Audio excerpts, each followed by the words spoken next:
Having a predefined sales process is what's going to take your real estate company from doing one deal a month, or maybe even occasionally doing a deal, to 3 deals a month, 5 deals a month, and 10 plus or beyond.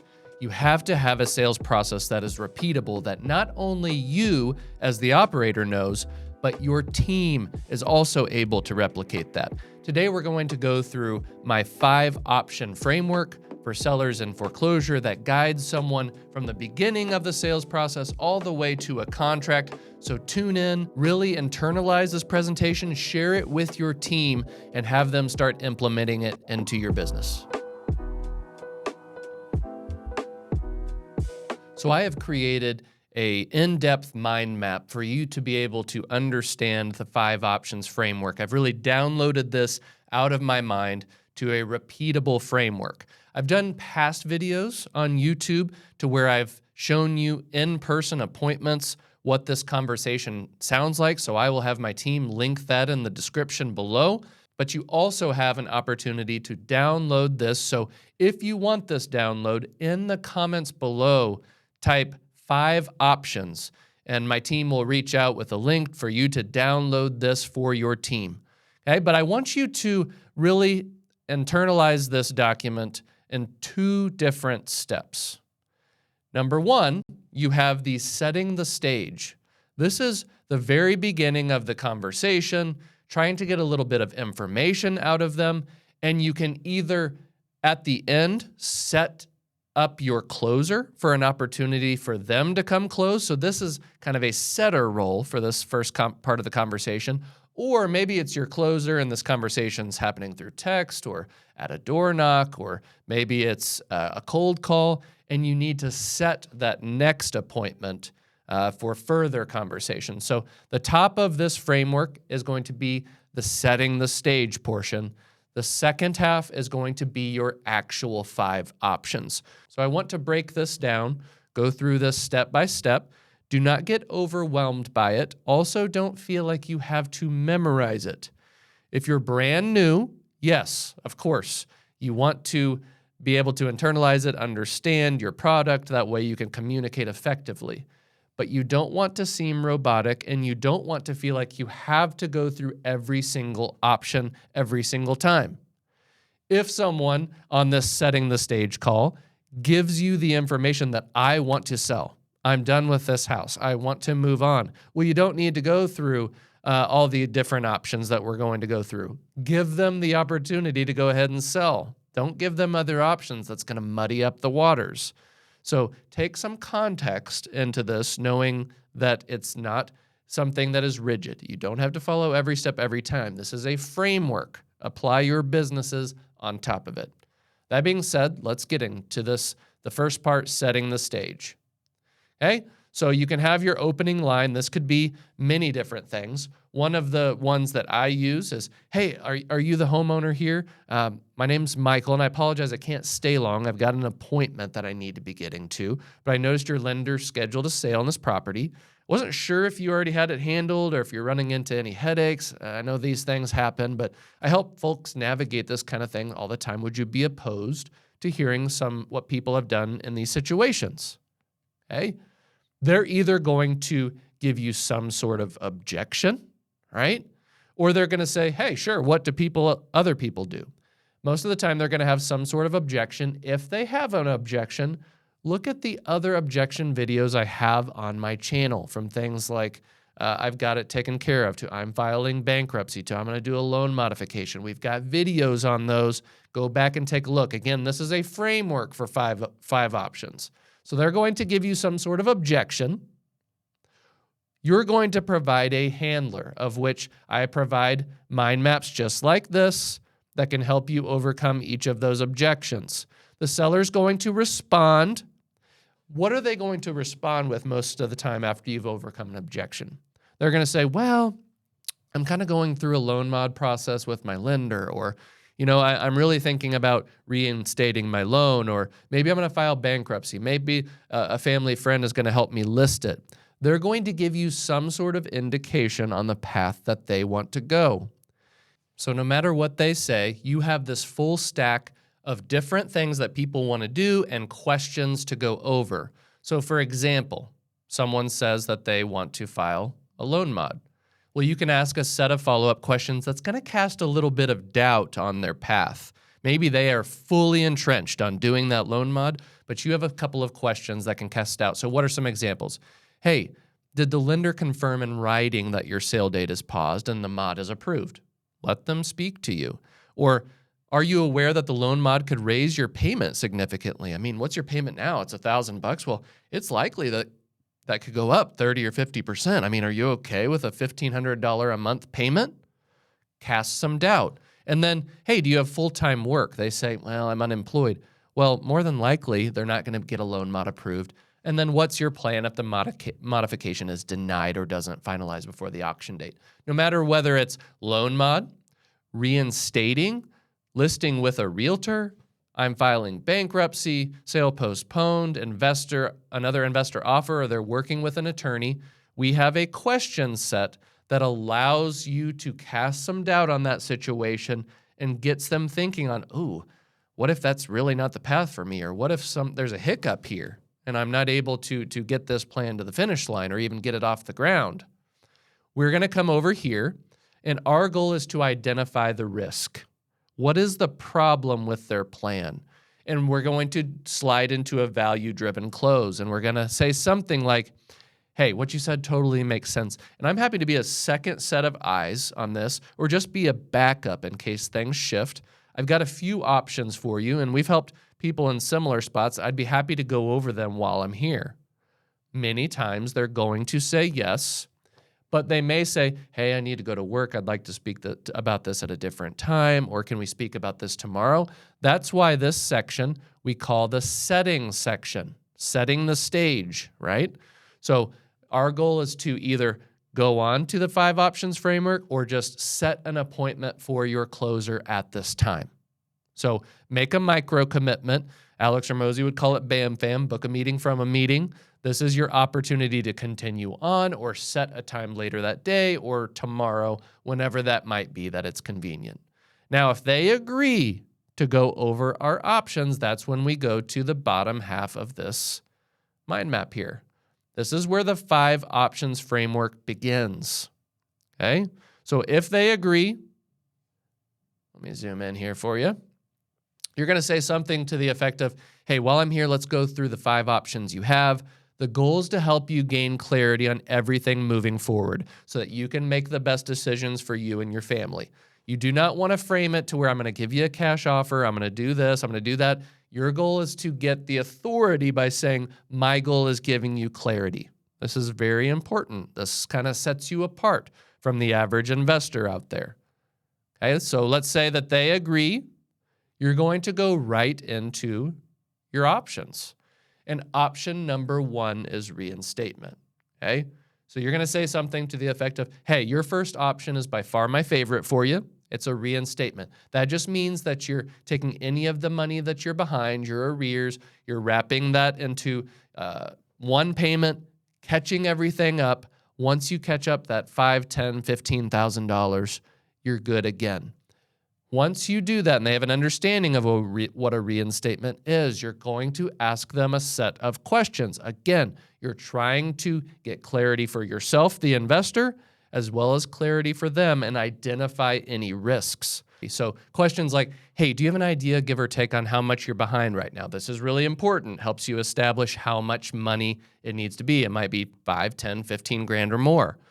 Hey, do you happen to have that 15 grand right now? I mean, have you spoken to family or friends about it? We really want to weed out any possible opportunities for them to fix the situation. Then you might go into, hey, do you have funds in your 401k or retirement account? Again, you're establishing authority here. We're not just going straight for the kill. We're establishing authority. Then have you ordered a reinstatement quote from your lender? Get a little bit of information from them there. They're going to go one of 2 paths. They're either going to reveal a source of reinstatement. Maybe it's their own money, maybe it's family, maybe it's 401k.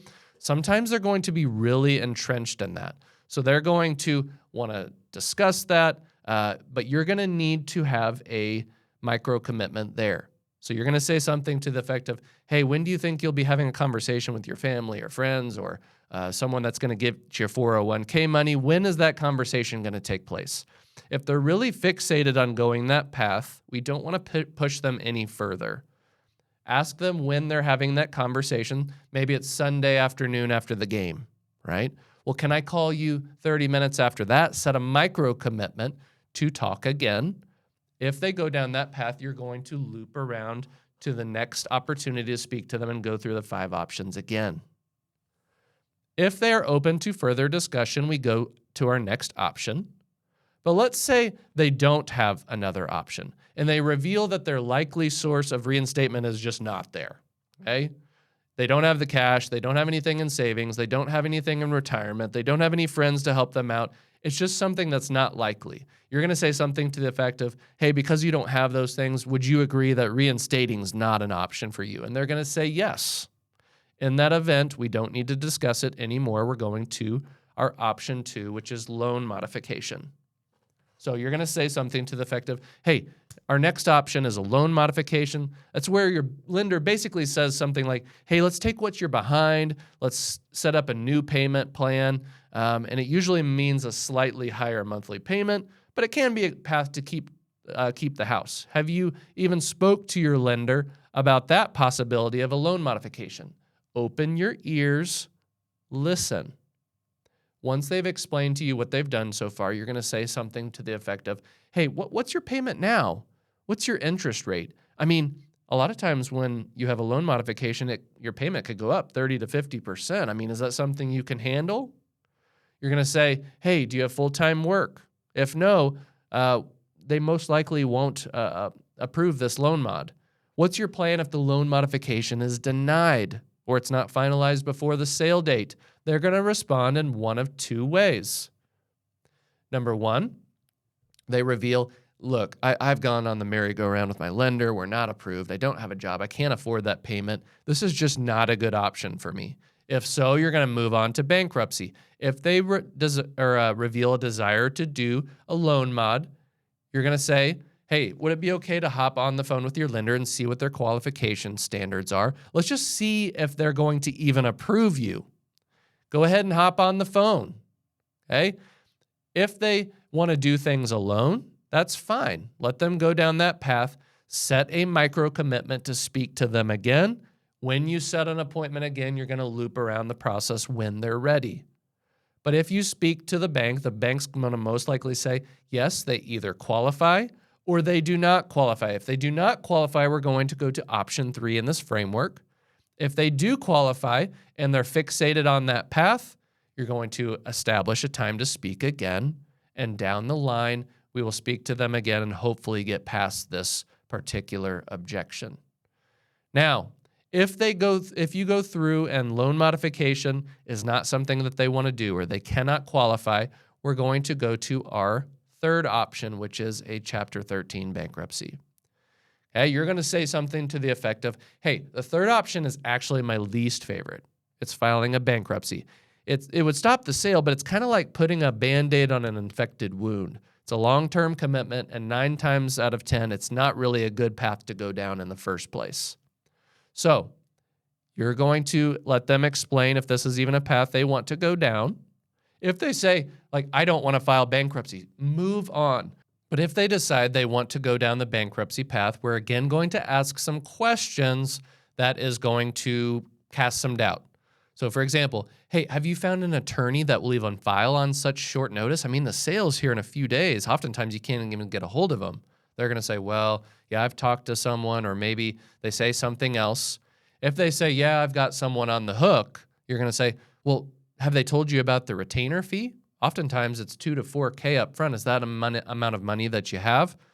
Yes. Well, you can continue on to the conversation. If no, we can move on to our next option. Okay. Some more questions. Hey, are you aware that your payment can change after filing bankruptcy? A lot of times it's kind of like a loan modification that bankruptcy payment can go through the roof. Is that something that you can handle? If yes, keep on the conversation. If no, go ahead and move on to option number 4. Then what will you do if you can't afford the new payment? Or worse yet, a lot of times when people file bankruptcy, it actually freezes their credit cards. What will you do if you can't use your credit cards? and it will weed out if it's a possibility for them to file bankruptcy or not. Okay? If they reveal they want to pursue a bankruptcy, okay, we're going to reiterate questions about filing bankruptcy. Make sure that's something good that they want to do. And if they're fixated on that path, we're going to enter box with 4 walls framework. This is a framework that I share in the niche community. So if you're interested in joining the niche community, check the link below and our team would be happy to speak to you. I will also be going and making a YouTube video on this framework here in the next couple weeks or month or so. So stay tuned for that. If they come back to you after you've done the box with 4 walls framework, you can go to option 4. But many times after casting doubt on filing bankruptcy, they will reveal that bankruptcy is not a good option for them. In that situation, you can go on to option 4, which is a cash sale. So you're going to say something to the effect of, hey, the 4th option is a cash sale. I'm sure you've had plenty of people blow you up about this already, but we can give you the best offer that we can give you. We can stop the sale, maybe even give you a little post-possession time and assist you in moving. Have you considered a cash offer yet? If they're not ready for a cash offer yet, they just in no situation want to go down that path, we go down to our next option, which is sub 2.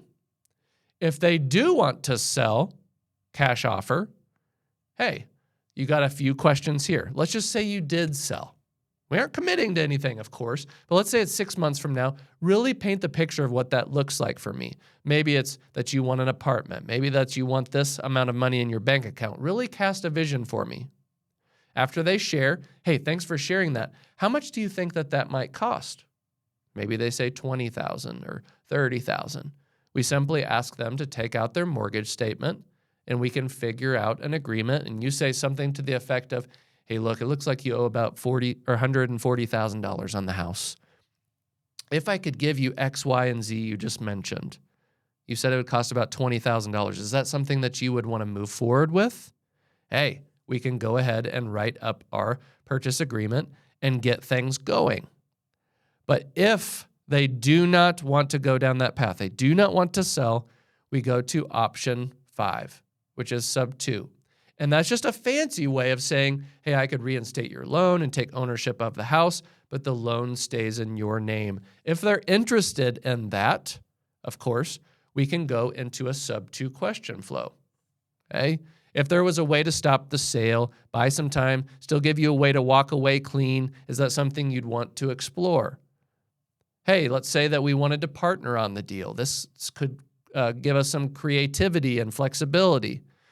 Hey, maybe I could help you stay in the house short term, fix it up, sell it down the line, split the profits. There's a lot of different options that we could have a conversation about sub 2. If you want to know how to present sub 2, I will also link a video down in the description that has a seller conversation where I pitch sub 2. So this could be really effective for you as well. If they are not interested in sub 2, we go into our box with 4 walls framework again, of which I share in the niche community, and I will make a YouTube video on this as well. Now, so let's say you've gone through all of your different options. They weren't really ready to commit yet. You've done your box with 4 walls, and they're just not ready to commit yet. You're going to establish a micro commitment to speak again. Sometimes this takes 2 or 3 touches, right?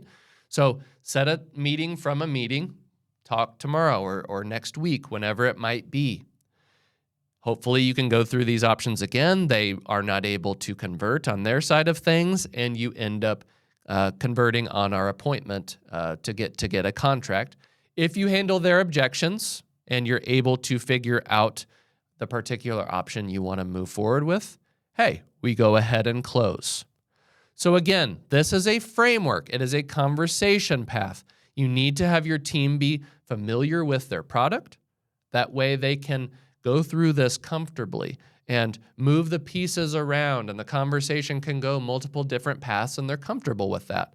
So if you want to download this mind map flow so that you can use it for yourself or have your team study it, go ahead and drop the line 5 options in the comments. My team will respond with a link that you can go download that. Hopefully that will be extremely useful. But this framework has been responsible for nearly 1,000 foreclosure deals for me. So it's very, very effective. It builds authority. It builds trust. It helps the client get clarity on what they're going to do moving forward. So down in the comments, comment 5 options if you would like this framework. Hopefully it's been helpful for you. Study this again and again, and I promise you, you'll get out of that deal roller coaster to where you're doing a deal every now and then to where you're doing consistent deals. I will see you on the next one. Like, comment, subscribe. Appreciate you guys. Peace.